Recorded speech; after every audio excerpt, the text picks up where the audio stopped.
Ladies and gentlemen, guys and gals, hey, what's up? Welcome, Super Agents Live. I really appreciate you tuning in. Now, gosh, guys, I got to tell you, last week we took the week off for a couple reasons. One, it was the week of Thanksgiving. I was up in my cabin up in Big Bear in Southern California here, and I didn't upload anything. And it was part mistake, part deliberate. Our show notes writer, a guy named Luis, the guy's awesome, man, but he's behind. So I wanted to give him a little time to catch up, number one. Number two, to be honest with you, I started packing up. I was like, oh, let's just go, and I totally forgot. So I apologize if you guys missed anything. Really quickly, if you don't know, the hashtag for the show is Unpack That Idea. It's a big follow train. Use it, and you will get followers. Now, today's episode is I have literally done like 150 interviews. And today's episode is the beginning of something. And it's the beginning of something you will start to see, and maybe you've seen it in the past. I'm not sure, but literally, because I release my interviews kind of out of sync, or not kind of super out of sync. So today's episode is the first time I really ever asked somebody. I lead it off with these questions. I said team size, transactions, volume. Holy smokes, man! Today's guest, Chantel Ray. Now, I know her husband. Oddly enough, they share a different last name. And I said, okay, hey, Chantel, team size. She's like 46. I'm like, 46? She said 46. I said, okay. I said, transactions like 900. Oh, my God. I have been doing you guys a disservice for the whole last year. You have been listening to absolute 100% superstars, the top creme de la creme in the real estate industry. And you know what? I've blown it because I've not illustrated that to you. So today, I'm actually uploading this a little bit late, so I didn't have a chance to go through it. I did this interview maybe a month ago. So I do remember enjoying it. Chantel is a wonderful, lovely lady, so I know you're going to love it. So stick with it. Now, we always have a sponsor. Now, today's sponsor is sponsored by us, and it's this. We want to talk about radio. We have this platform.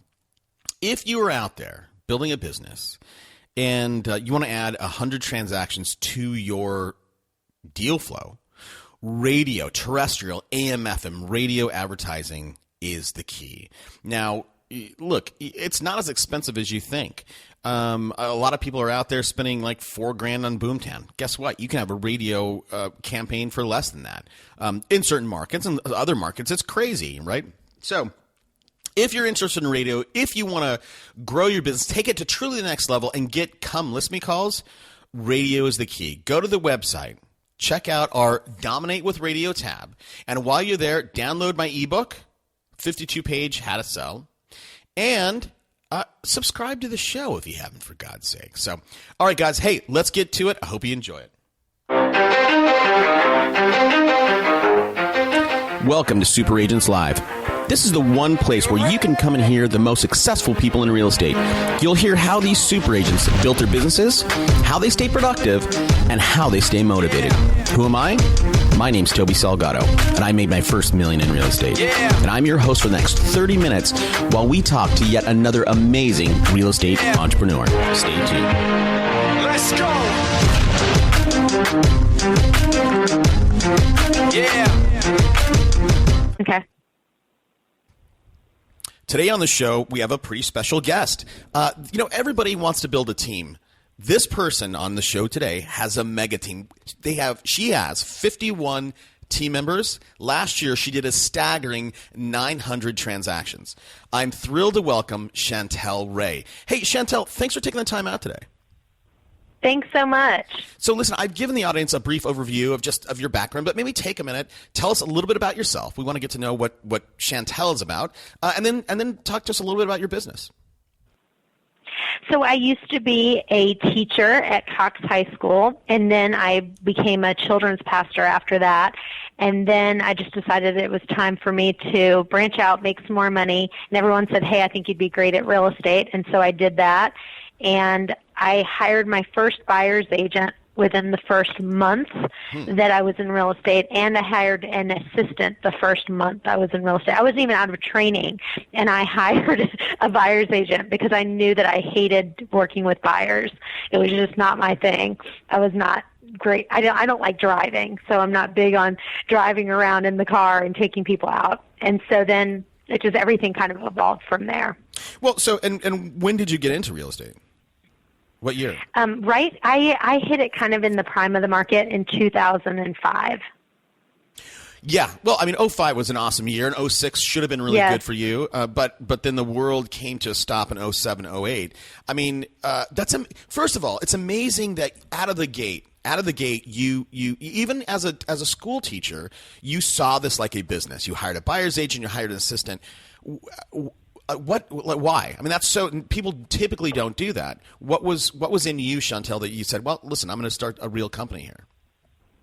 Well, first of all, I'm really big on figuring out what you love doing and then get really great at that. I always say, like, Tiger Woods probably wasn't great at math, but he didn't care. He just said, hey, I'm going to just really do what I'm great at, and that's golf. And I'm not going to spend more time learning math. I'm going to really perfect my golf game. And that's why he is where he is. And so, I think that trying to figure out what is your strength and really focus on that, and everything that you don't like to do to delegate out. And that's really what I did, is that any part of it that I didn't like to do, I was like, this administrative stuff is for the birds. We're going to go ahead and delegate that out. And so I hired an assistant right away. I hated working with buyers. I got rid of that right away. And soon I didn't like working with sellers anymore. And so I just kind of figured out what I was good at and really expanded on that. Yeah, look, I mean, there's a great book about, that talks about, it's called Strengths Finder. I don't know if you've read that, but it's all about, yes, I have. Play to your strengths and outsource your weaknesses. So what are your strengths? I mean, it's kind of amazing, right? So you're a school teacher. Now, most school teachers are, very good with people and, they love people. You, on the other hand, maybe don't like people that much. I mean, what are you know what I mean? So no, I do know what you mean. Yeah. So I'm a high D. I'm a high D and a very high I. So I actually do like being with people, and I like people, but I also am a very high D. Yeah. And so I like a lot of things done in a very fast amount of time. Yep. And so in order to do that, I had to get a lot of people working on that ship. So, but I'm very good at marketing. I love marketing. I love coming up with new ideas. I'm the rainmaker, so I love to bring business in the door. And so that was my strength. I love to get the business in the door, but I didn't necessarily like to work the business once I got it in the door. And so I figured out, hey, let me hire other people that can work the business while my whole focus was on doing whatever I could to get business in the door. And I started out doing things like I started something called Virginia Beach Speed Networking, where it was like a networking meeting that I had probably at one time of over 100 people that met once a week. There was a place here locally called Beach Ford, and they had this huge training room, and they let us use that for free. And we'd bring in food and this and that, and we did it from 12 to 1, and we did kind of like speed dating, where you'd met with one person for like 2 minutes and kind of introduced yourself, and I kind of organized that and got that going.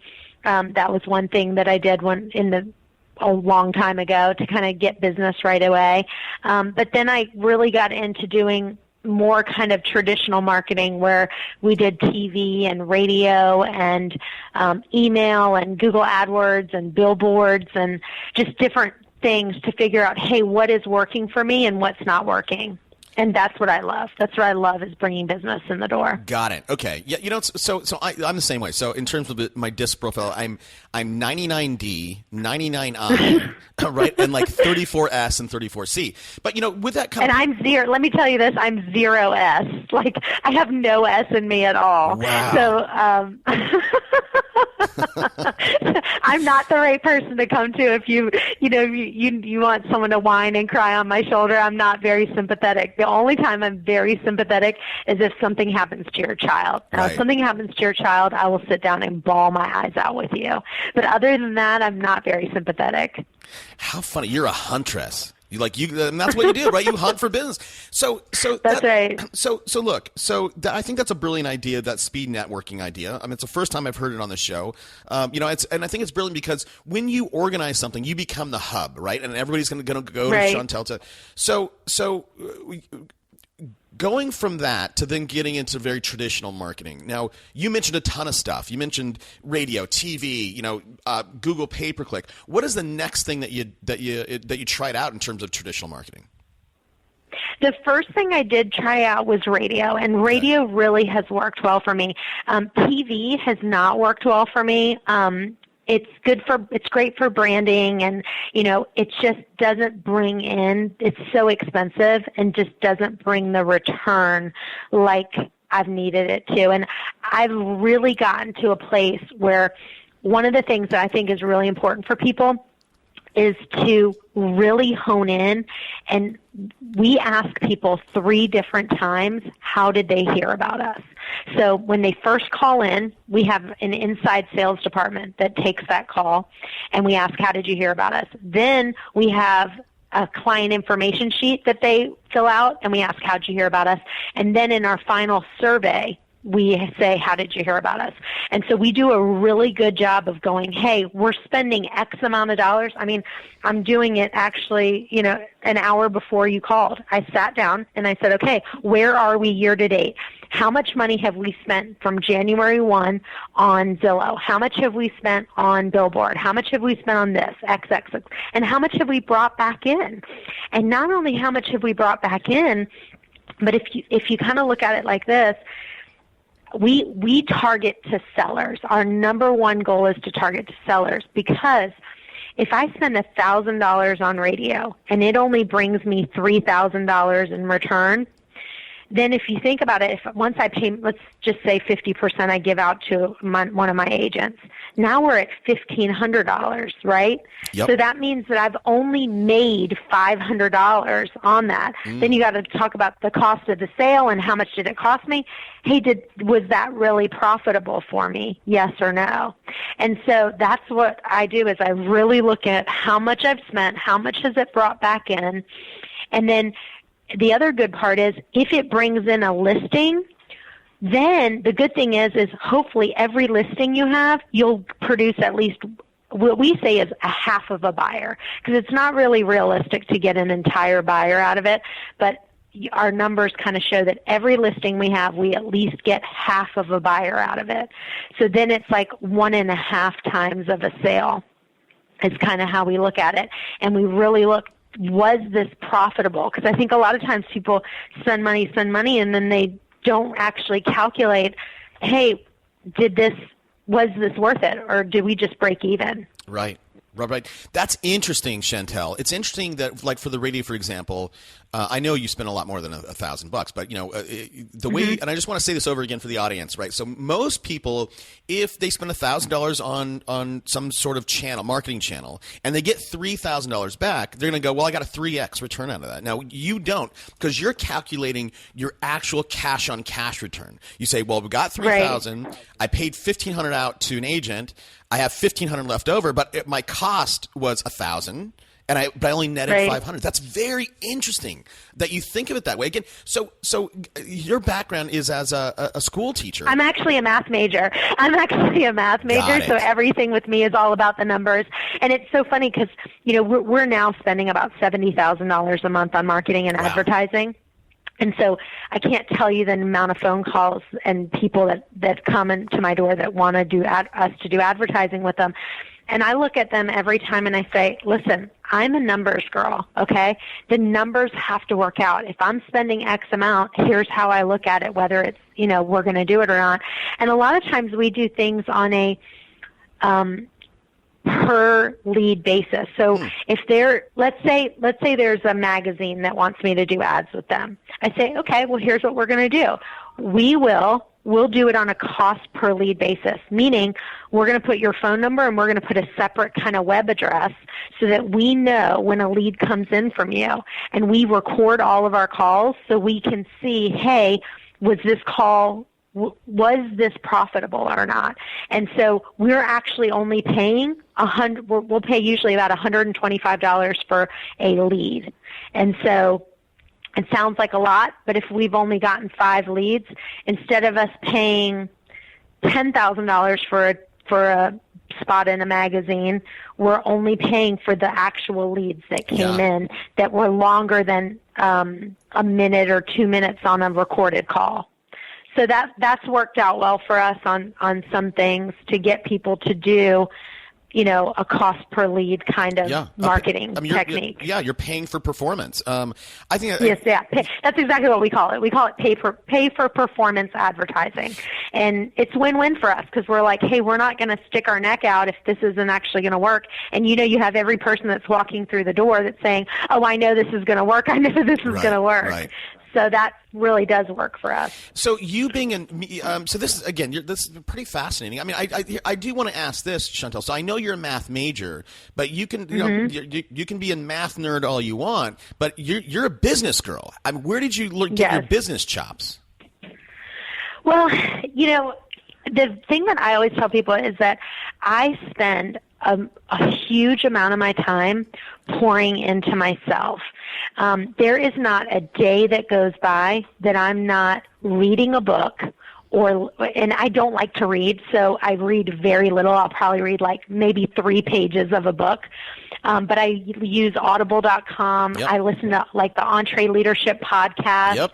But I'm constantly pouring back into myself and just learning from other people. And that's really where I've got it from. And there truly is not a day that goes by that I don't listen to at least a 15-minute podcast on leadership. And that's my job, is to, if I want to grow as a leader, I've got to pour into myself. And, it's crucial. Look. So first of all, I listen to Dave Ramsey thing too. My show's better, so you should start listening to my show. But yes, but I do need to. You should. Okay. So you grow as and I had Dave Jenks on the show. Now, Dave Jenks, I don't know if you know that name, but he co-wrote the Millionaire Real Estate Agent book with Gary Keller and Jay Papasan. And that's exactly what he said. He said, listen, if you want to win, if you want to grow, you need to be learning based. Everything you do is about learning. But so I bring that up to say this. Information for a lot of people is an opiate. They listen to a podcast, they go read a book, and they want to do more, but they don't take action. You, again, have this brilliant blend of growing, action, growing action. Is that just innate in you, Chantel? Well, it's one of my biggest strengths, but it's actually one of my biggest weaknesses because I am such a mover and a shaker. I can make things happen so quickly. And if you want to know my strongest weakness, is that I make things happen so quickly because I don't think through it. And I'm like, okay, well, that sounds like a great idea. I just heard it on a podcast. We're now going to implement it. Right. And as I've grown into the size business that we are, I cannot do that anymore. It worked when I was smaller. I could make these changes. But now, because we are a lot larger, I have to actually stop and really think about, okay, if I make this change, what is negatively going to impact? And when you have 51 agents, you have to really have great communication on being able to go, hey, I'm not going to just make this change in my head. I'm going to put steps in place to make that change actually happen, and not just happen, but happen smoothly, and so that everyone's on board and everybody has kind of caught that vision. And truthfully for me, my biggest thing is we have a system for a system for a system. I mean, everything in my business, we say, okay, how do we make this system easy enough for a 17-year-old and a 70-year-old? Because if you think about like Chick-fil-A and, Outback, they make every system they have easy enough for a 17-year-old or a 70-year-old. And that's my goal, is to try to make everything we have simple enough that the process is easy for people. Interesting. I want to get into that a little bit, but I want to. So what you said earlier was, you said, you're very quick, right? So you're very, and look, speed, success loves speed, but you said you have to pull back and what you really learned is to say no, because every time you say yes to something, you're saying no to something else. Did you have something that blew up, or like what? Like, how did you learn that skill? There's a great book out right now with a friend of mine that's called, it's Rory Vaden, who is just amazing. I just love him. He's a good friend. And he wrote this book that's called Procrastinate on Purpose. And, that's exactly what the whole book talks about, is that, I've gotten to the point where, I don't say yes to everything. I mean, I literally have on my voicemail, if you listen to my voicemail, it says something along the lines of, I have my assistant saying, yeah, hey, thanks so much for calling, but just so you know, I may be getting 15 calls a day for someone that wants to sell me something or something like that. If I said yes to meet the 15 people every day that wanted to meet me to sell me something or do whatever, I wouldn't be able to get anything done, right? And so when you explain it to people like that, they go, yeah, that is right, instead of, oh, she's not returning my call, or why aren't you responding to this? But you truly do have to take control of your time and make sure that every single second of your day is dollar productive activity to bringing in money and revenue to the business. Yeah, I agree. And listen, I heard your message like 3 times. I was on hold for a while, but that's okay. No, but I just wanted to bring out, because you even say, or your assistant says, hey, listen, Chantel will not even take your donations. So it's very encompassing, that message, and it was interesting the first time. It's the first time I've ever heard that. So in terms of your systems, Chantel, you have systems for systems for systems. For somebody out there who wants to model you and grow this, massive, business of 51 agents, or even if they want to get to 5, what are some of the systems that you think are basic, essential to growing a? Let me. Well, I'll give you an example. Okay. Anytime something happens more than a couple times. So let's talk about donations. Okay. So we literally get about 3 calls a day of someone wanting to donate, and it's because I'm passionate about giving, and I believe that's one of the biggest reasons that my business has grown, because my goal by the time I'm 54 years old is to live on 10% of my income and give 90% away. Wow. And so every year, I started out giving 10%, and then I increased it by 3% every year. And so hopefully that will happen. But, donations and giving is super important to us. But if someone wants to have an event to give, we have a system in place. So everyone knows when someone calls about giving, everyone knows you go to chantelray.com/donations. And so when the phone call comes in, everyone's not like deer in headlights, right? It's like, oh, yes, you would like to have a donation or charitable giving. We are very committed to serving the communities where our customers and coworkers live and work. And so what we would like for you to do is go to chantelray.com/donations. And, as you can imagine, we receive many requests for donations. And so we have to have a system in place for this. If you'll fill out this form, and then what we do is, if it's under $250, we can make a decision now. But if it's over $250, we decide everything for that for the following year. So we're not just, randomly giving to this or that. We sit down once a year and go, okay, who are we going to give to for the following year? And we kind of, strategically plan that out. Yeah, that's great. That is great. It's so funny. I get stuck with that kind of stuff all the time. And I go, oh, that's something I think I can implement. I can be better at that. But again, here's what I was going to ask. I mean, I think I appreciate that example. In terms of building your company, there's business. There's people out there who want to build a company like yours. And let me say it this way. There's a difference in my mind. There's a difference between a company and a business. Now, a business is something that you need to be involved in. You have built a company. You could, I imagine, with all your systems, you could go to Europe for 6 months and your business would still run. Yes, it would. What are some of those early systems that are important that somebody out there, like, what would you suggest people put in place today? Yeah.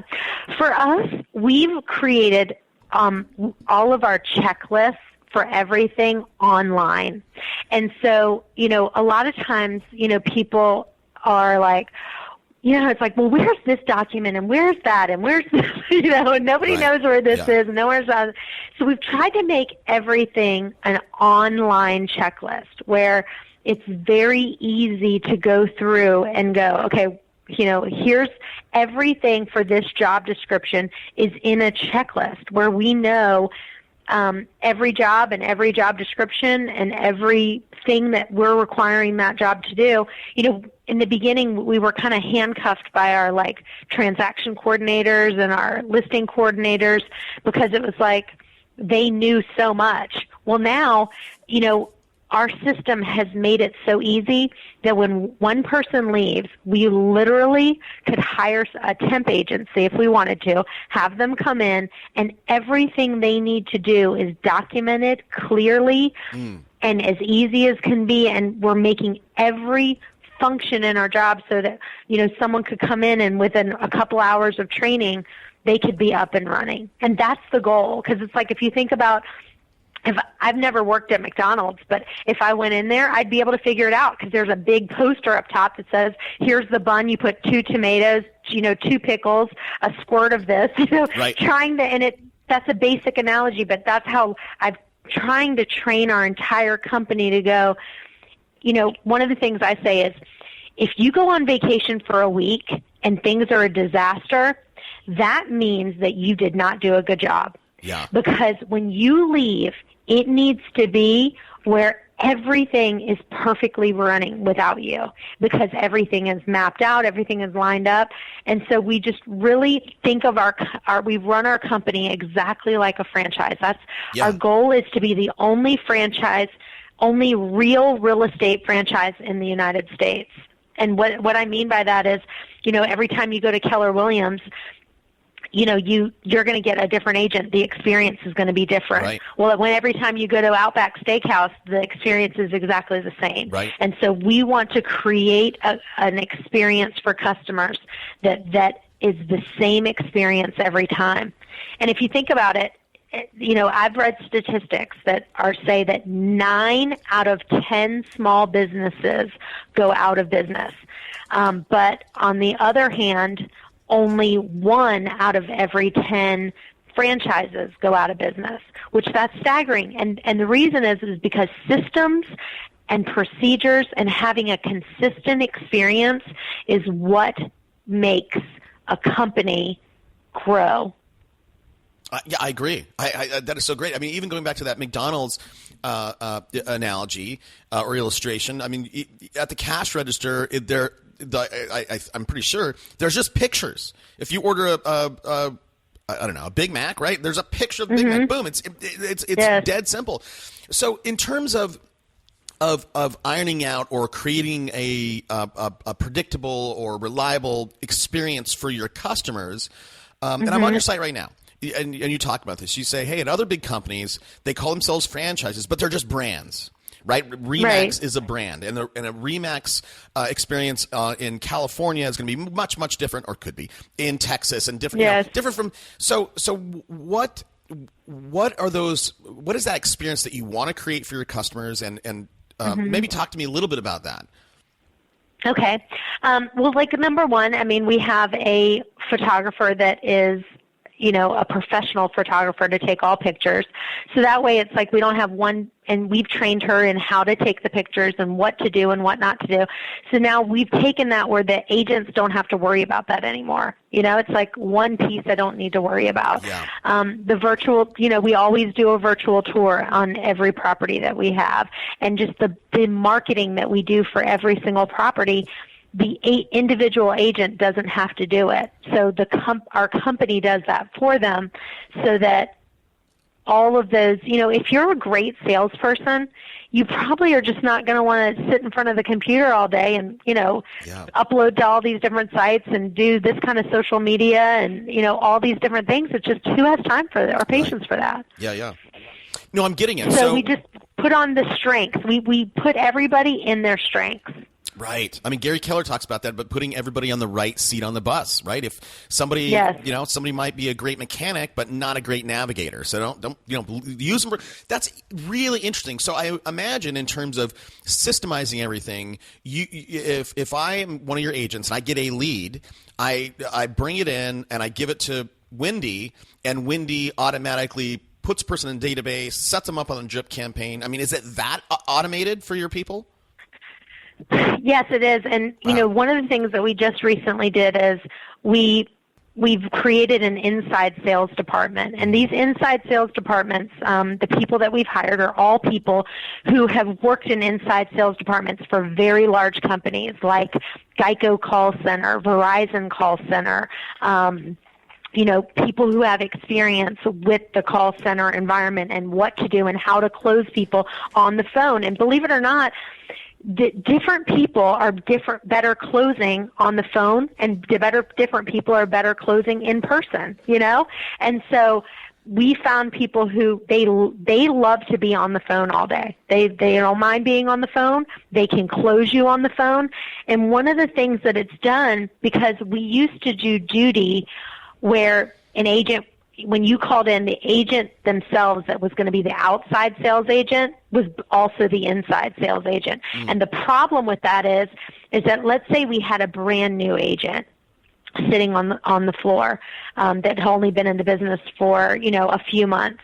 Well, we don't want them handling an $800,000 seller that we have because they're just too new. You know, they're fine to deal with a $200,000 buyer or a $100,000 buyer, but they were getting calls. And then also our seasoned agents were just cherry picking leads. So what would happen is a senior agent would sit on the phone for duty, and then they would get in a call for an investor that wanted to see an $80,000 property, and they would just blow them off because they would be like, I don't know, I got 5 other $400,000 listings. I'm not wasting my time with this $80,000 guy.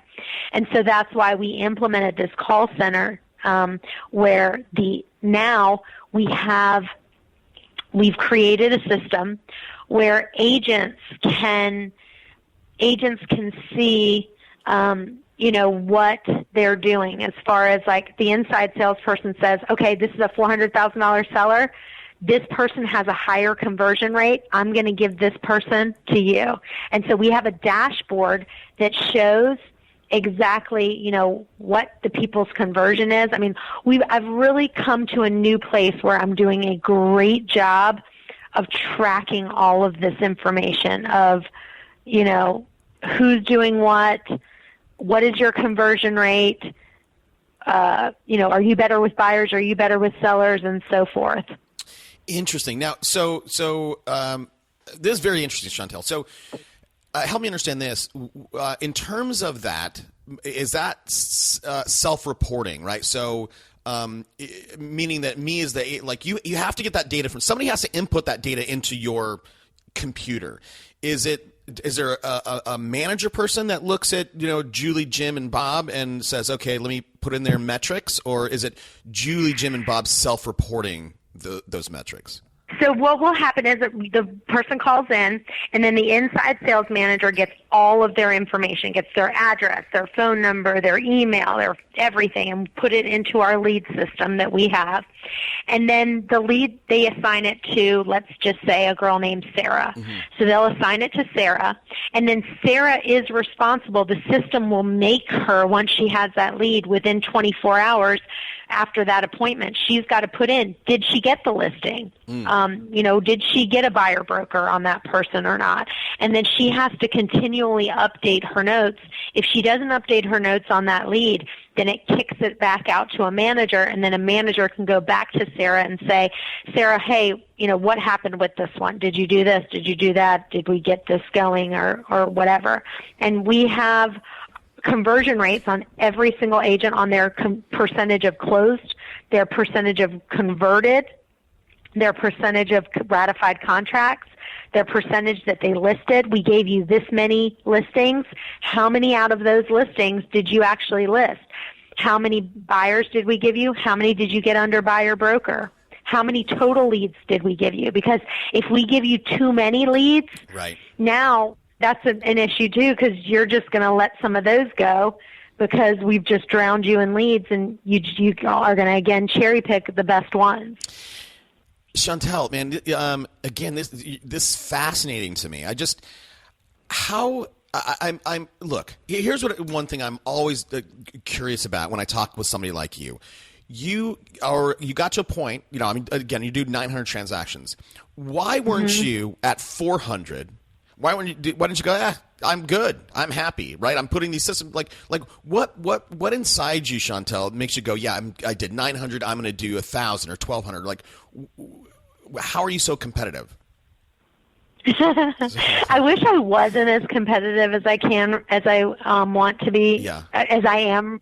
But the thing is that my biggest goal is to change the way real estate's done in our country. So it's not like it's like some little goal that I have, you know.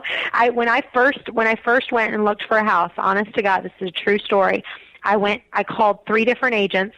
2 of them never even called me back, and one of them called me back 3 days later. And I thought, this is ridiculous. Right. Someone has to come up with a business that's truly run like a franchise for this. And I just believe that that's a missing link in our situation. I mean, one individual person is not able to be available 13 hours a day. It's just not possible. Yep. Yeah. No, so, and I believe that the showings, I mean, think about the showings. I mean, when somebody calls on a house and they're not available right then, they're just going to move on to the next house. That's just how we are in this country now. It's like, you didn't call me back, I'm going to go on to the next one, right? For sure. And I think what the real estate industry as a whole doesn't understand is that real estate and realtors account for something like 20% of our gross, GDP. This is a giant business that moves our country and money. And, there's a lot of just jokers out there running around, in the industry. There's like, how many people are like you? Maybe there's a handful of people. And I know a few people, I don't want to say their names, but there's a few people that have the same mission. And for all I know, you guys are in cahoots, but So going back to your marketing budget, right? You are this master marketer, this wizard. You spend $70,000 a month. What is for people out there? And they know they need to do marketing. What is in terms of a budget? Like, what percentage of your income, your GCI, is acceptable for a marketing budget? For us, I think we're probably spending somewhere around 20 to 25% of our budget, which is a huge amount. It's a really big amount that we spend on marketing because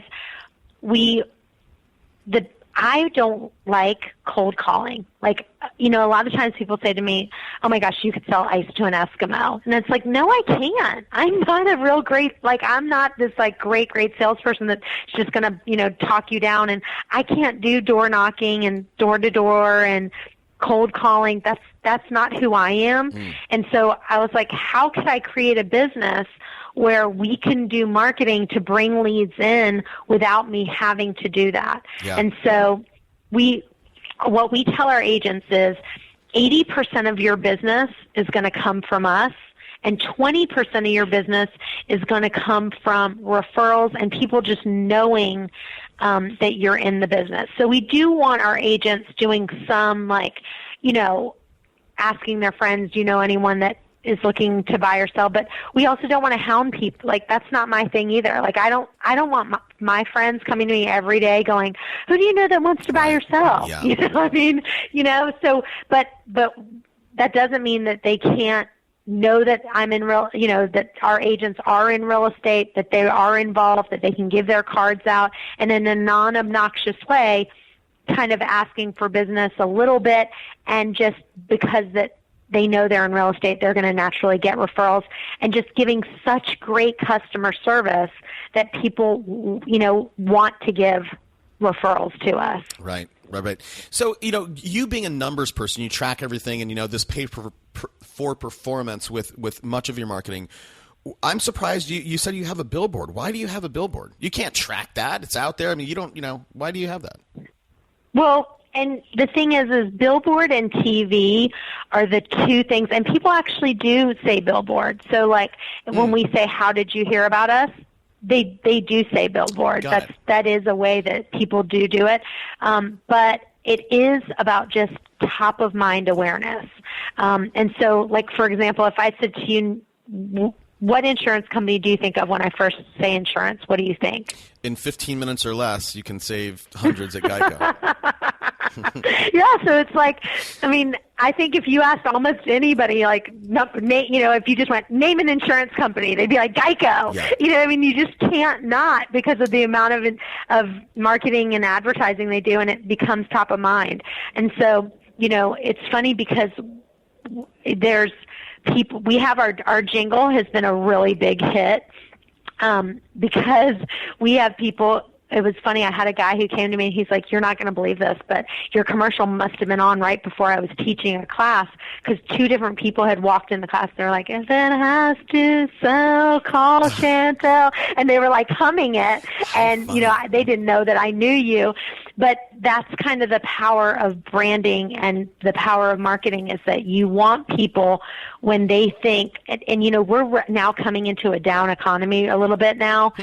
Things have been slowing down, and that is actually really good for us, because that's when the people who are the best, that's when they actually come to the top, because people are like, man, things are kind of slowing down. I better not just use Susie Sally, my friend, who's kind of nurse by day and realtor by night. Yeah. I better kind of go to the best. Yeah, and that's part of your message. I mean, I heard it. I heard it on your voicemail, or not your voicemail. When I was on hold, you said, "Hey, not everybody has $36,000 to market your house. Chantel does." That is interesting. So out of all your stuff, again, I want people to walk away from this and not just go, Chantel's really cool and she's really smart. I want them to be able to go, hey, I can implement that. So we talked about systems a little bit, but in terms of marketing, so you spend 20 to 25%. Okay, so let's use that as a model. If that typical agent out there doing 3 deals a month or 5 deals a month, where should they deploy their capital, right? Not everybody can be on radio. Not everybody can be on TV. Right. And by the way, you're a Wagner guy, lady? No, I'm actually not. I had worked with him for a little while, but I'm not now. Yeah. Okay. Because by the way, well, that's one of the things that I do. But where should people put money? Should it be Zillow? Should it be Google Pay-per-click? Or what kind of traditional marketing that would you suggest people go out and try? I'd say if you have a smaller budget, that Zillow would be a really great one. Realtor.com is also a pretty good one. Yeah. And then figure out a small niche that you can really create for yourself. So for me, if I really had a small budget, what I would do is go, like if you really know a lot about condos, then I would make yourself as an expert in that kind of arena. And so that people think of you as the expert, like, say that you're the condo king or the condo queen, and then market to condos in a specific area. And then everything that you do, it's kind of like, people, I'm going to this big physicians gala this Saturday, and the doctors that make the most money are the doctors that are not a general practitioner. Right. They're the doctors who are, a specialist in ear, nose, and throat, and they have a very small niche, and then they really make it known, hey, I am the king of this niche. Yeah. And so that's my suggestion to people, is figure out what your niche is, and then if it's to that, let's just say you want to be the condo queen, then put a little hat on, put a little tiara on or whatever, right, and take a picture, and then figure out a square footage of condos that you want to market to, and then write blogs about that. Right. And, write blogs about this and put that on Facebook and on social media, and then make yourself as the expert in that arena. I love that. Yeah, you're absolutely right. So if you want to be the condo queen, write blogs, even do webinars, and you can, do Facebook ads and promote your webinar, just, educating people about that thing. And it could be condos, it could be waterfront property, it could be ranches, whatever. That's a great piece of advice.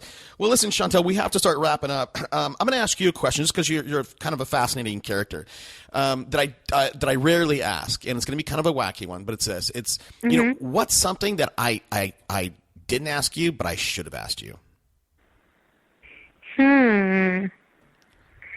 I don't know. I think the most interesting thing that, people find fascinating is my husband is actually owns a real estate company, and so we don't work together at all. And What? so You guys compete? he's one of my biggest competitors. And so dinner in our family is pretty funny, because it's like, how many million are you guys selling this month? And I'm, doing this much. And, he's always trying to take my ideas Right. and, that sort of thing. So that's kind of an interesting twist, that I like to be in charge in my business, and he likes to be in charge of his, and we make it work. And at the house, we have the same thing. Like, I'm in charge of certain things, and he's in charge of certain things. Yeah. And he's a very high D. And so that's kind of an interesting fact, that we don't work together. We are completely separate, and we're very big competitors. That is amazing. So, the Rays in Virginia Beach, that's where you're at, right? Virginia Well, Beach? and actually, in my last name, I was Chantel Ray before I got married, Oh, okay. and so I've just kept that for business. Yeah. But my married name is Chantel Ray Finch. Finch. And so my husband's name is Ryan Finch. What? Yes. I know Ryan. Yes. Ryan's been on the You do? show. Ryan's been on this show. He has? Yes. That's hysterical. And see, he didn't even mention me, did he? I don't know. It was a long time ago. I don't know. Yeah, I know Ryan. He's a cool guy. I mean, we've actually traded. Yes. Sometimes we'll go back and forth on Facebook. We'll get into a conversation, then we forget. That is amazing. So you guys, I know. Well, when this is a long time ago. The last time I talked to him, he was just moving into his new office, and I saw a picture of it, and it was kind of cool. It was right by like a river, like it was the parking lot, and then there's a river. And we were talking. I was like, "Oh, dude, I would go fishing every day at lunchtime." So. Man, so the Finches. That's my husband. You guys dominate your town. You dominate. People have to. I don't know. I appreciate that. Wow. I wish I knew that. I wish I knew that when we started recording. Dang it. Well, listen. So here, I'm going to ask you a couple of questions. I always ask the same questions. So I'm an aspiring agent. I have $25. What book should I go buy today? You're a big reader. What should people read? There's two books that I really like. One of them is called Double Double. Have you heard of that book? Never. Okay. It's by Cameron Harold, and he just talks about basically how to double the size of your company in 3 years and just increase your profit. And so that one is a really good one that I like. And then another book that I really love, it's actually a Christian book, and it's called Whisper from God, and it's by Bill Hybels, and it's just it's actually called The Power of a Whisper, and it's talking about hearing from God and having the guts to respond. And so it's like God doesn't talk to me in like a loud, audible way, but he does whisper to me on certain things. And so it just kind of talks about, how you can, figure out, hey, should I do this or should I not do this? And, we all have a lot of decisions to make on a regular basis. And so for me, I've got to, kind of humble myself and kind of go before God and go, hey, God, do you want me to do this? Should I not do this? And, as I just get older, I try to, really kind of go to God for a lot more. A lot of times we want to go to everyone else and get advice. Yeah. But Almighty God is the best way to go, in my opinion. That's very, very interesting. So do you when you have a decision to make, do you kind of go by your gut? I mean, I know you're a numbers girl, but I mean, do you make a lot of gut calls? No, actually, I tell people that it's kind of like a buoy. It's like a boat and buoys. And I would say there's a couple different buoys that you have. And one of them is the peace of God. Like, do I have a peace about doing this, or am I like really anxious about it? But that's just one. Yeah. And then another one would be godly advice. So I really go to people and I go, hey, what do you think about this? What do you think about this? Do you think this is a good idea? Another one would just be the Bible. Like, what does the Bible say about this? Like, if I wanted to get a job at Hooters, I think the Bible would probably be like, hey, that's not the best choice for you to do.